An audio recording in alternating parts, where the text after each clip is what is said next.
Hi, welcome to my review of The Neon Demon, directed by Nicholas Winding Refn, a dark satire centered on an inexperienced 16-year-old girl who gets inducted into the cutthroat career and lifestyle of runway modeling in LA. The Neon Demon, again, is directed by Nicholas Winding Refn, who's known for bringing us such great films as Bronson and Drive, and a film that isn't so great, a film that I found to be immensely shallow in the guise of cheap symbolism, and that is Only God Forgives. That is, of course, my personal opinion, and I can acknowledge that the film does have its audience, and the film itself, in terms of cinematography, it looks pretty impeccable. And I suppose that I should also mention that Refn also directed those Matthew McConaughey leaking commercials, which are kind of weird, but I think they're fun. That's a big bull.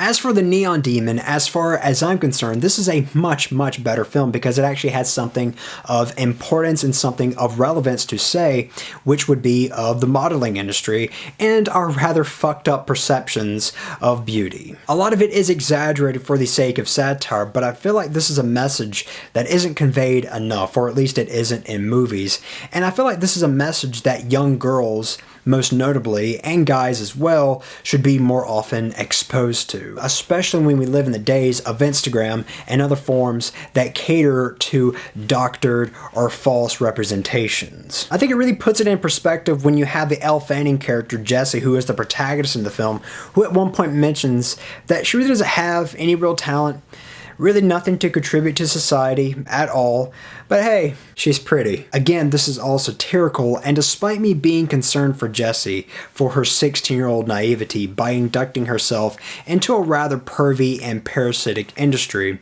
in the hopes of being accepted and adored, her characterization is rather flat. And usually this would be a major complaint, but given that The Neon Demon isn't so much of a character piece and is more focused on what it serves thematically, Jessie's lack of depth is used to aid in such. And this movie does a really good job with presenting us with all the extremities that often coincide with the modeling world, which would be the strictest of diets, plastic surgery, and the tragically short career lifespan that models can have. Beauty is something that comes in trends and is far from infinite, and it does quite aggressively ponder the question, what is a young, pretty person when a young, pretty person is no longer young and pretty? Unfortunately, unlike Asian cultures that look at the elderly with admiration and respect, Western cultures tend to put the young and the beautiful in the forefront in the media because of how precious young money is. And if this past week hasn't proved anything, it has proved one thing,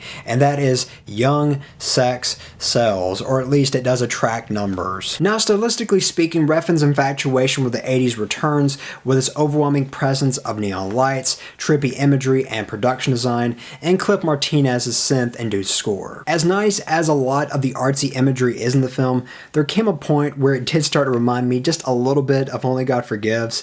Not too unlike its models, this movie can be a little narcissistic, or at least that's how I found it to be. But what's really the most crippling thing for me is the supernatural element that I just don't think was needed. I understand that this is Nicholas Winding Refn's idea of a horror film, and for the most part, I found it to be a relatively sophisticated horror film, until it brings in the supernatural element, and that's where it just kind of gets a little silly. I'm not going to tell you what the supernatural element is. What I will tell you is that it is sprinkled in areas throughout the film, and it's only truly revealed in the third act, and that's where the film just pretty well lost me. That said, I'd like to think that I know what Refn was trying to do.